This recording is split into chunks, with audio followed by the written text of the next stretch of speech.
Kia ora, colleagues. Hope you're having a good long weekend. Just wanted to do a quick wrap up after Mel's session on Friday. So, as the slide says, and as we focused on in class, we were looking at the concept of Turanga Waiwai, and I've sort of developed that a little bit further for us, as you'll see in a moment. So, that was our Whakatoki. And then these were the reflections that I'd asked you to consider for the forum, and just have some thoughts about how both our educational institutions interpret working and engaging with the treaty, and then how that trickles down to us at the classroom level. And this is how we divided up our time. And so, as I was talking about in class, the car that I chose in the bottom is a 1966 car, which is the same year I was born. And it kind of served as a good metaphor for me in thinking that, I am who I am because of when I was born and where I was born and all of that. And how can I advance myself on the journey, which is to eventually get to what Sir Justice Joe Williams was talking about Whanangatanga. And definitely have a look at this if you haven't yet. It's really good, very insightful, very sort of on point. And my interpretation of it was sort of this highest aspiration of biculturalism is working with Whanangatanga, and the idea that relationships are really everything. And that includes relationships with each other, but relationships also to our discipline. And then this, I think, is must-see TV for anyone who lives in New Zealand. Fantastic documentary, really sort of informative about the role that education has played in initially suppressing and trying to eliminate biculturalism, essentially. And now education is really sort of the organ through which we can try to advance this work. And so the way I was looking at it was Turanga Waiwai is a hinge between what is, so the 1966 car, and what can be Whanangatanga, or culturally responsive pedagogy. And this is how I was looking at Turanga Waiwai. So you start with where you come from, so that's sort of your why. Then you determine what your rights are in that place, and then you figure out what are your responsibilities in that place. So those two are two aspects that Mel focused on with us in considering sort of what rights are inherent in this place of standing, this Turanga Waiwai, and then also, just as importantly, what are our responsibilities? So for me, I think that's the sort of, how do we get a sense of Turanga Waiwai in our classrooms, where students have this acknowledgement about where they come from. There are certain rights attributed to them there, but then there are also responsibilities. And so just a brief segue to Maslow. So as it says, this is Maslow's hierarchy of needs.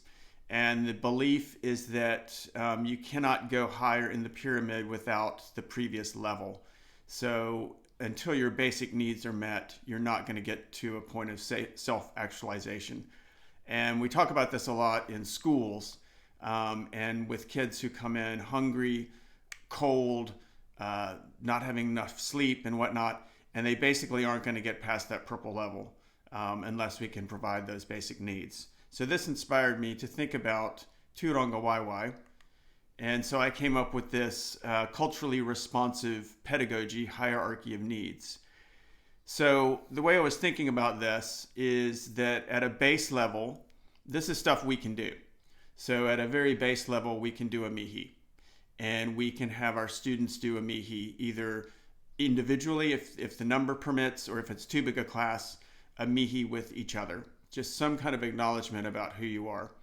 Then the next level is whakapapa. So this is the notion that you come from a certain place, and that is inherent in sort of how you look at the world and the way you think about things.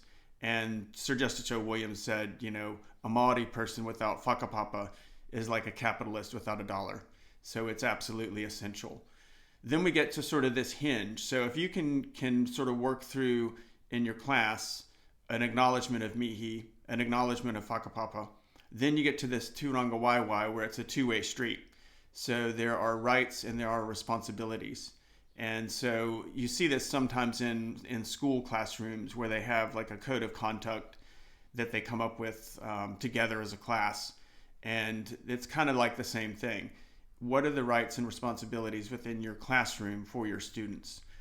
And if you can sort of work through that, then I think you start to get into the heavy stuff. So you start to get into really acknowledging and honoring people's mana. And if you can get to that point, then you reach that sort of higher level of the fact that you are acknowledging that you are learners and you are teachers all at once, and that everybody has something to share and to teach. And then ultimately that gets us to Whanaungatanga, this idea that relationships are absolutely critical and key, and they need to be reciprocal, and they need to be sort of mutually honored.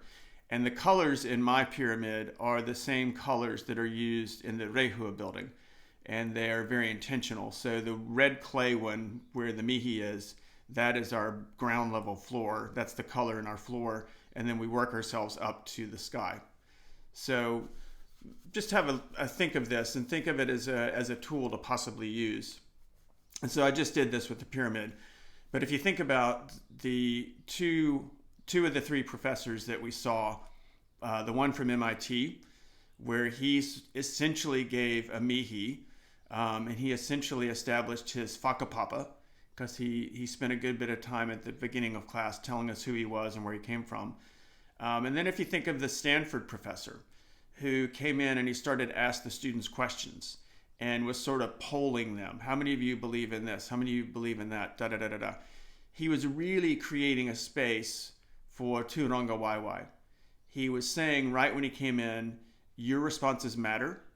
What you say is going to help shape what I do as a teacher, and this is a space that we will hold equally. And then again, you can work through the higher level sort of aspects. So finally, for next week, just have a thought about how you might incorporate that pyramid into your teaching. Like I said, I think we could all pretty readily do a mihi. I think we could all pretty readily honor whakapapa.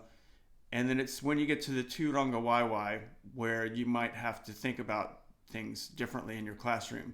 And then it's particularly for the higher ones, the mana and the ako and Whanaungatanga. So just have a think about the pyramid. Please have a look over the resources in the week 9 section about field work and experiential activities in large classes. Choose 2 that are of interest, so you don't need to read all of them, and post a very short tweet about one of them in the forum that's provided. Please consider your discipline and what field work looks like within it. What should students experience during their studies that gets them practice at being a professional in your field? Class will start at 12:30, and we will be joined by Heather Purdy, who is a geologist and does this kind of field work in the classroom, in the lecture theater kind of stuff. And then also on the week 9 section, I've given you a little piece of information about when we hosted Prince Harry. And I was tasked with essentially bringing off-campus community engagement activities onto campus for him to experience and do and interact with. And you can have a look at the schematic and see sort of how that turned out. Okay, have a great rest of your weekend, and we'll see you on Friday.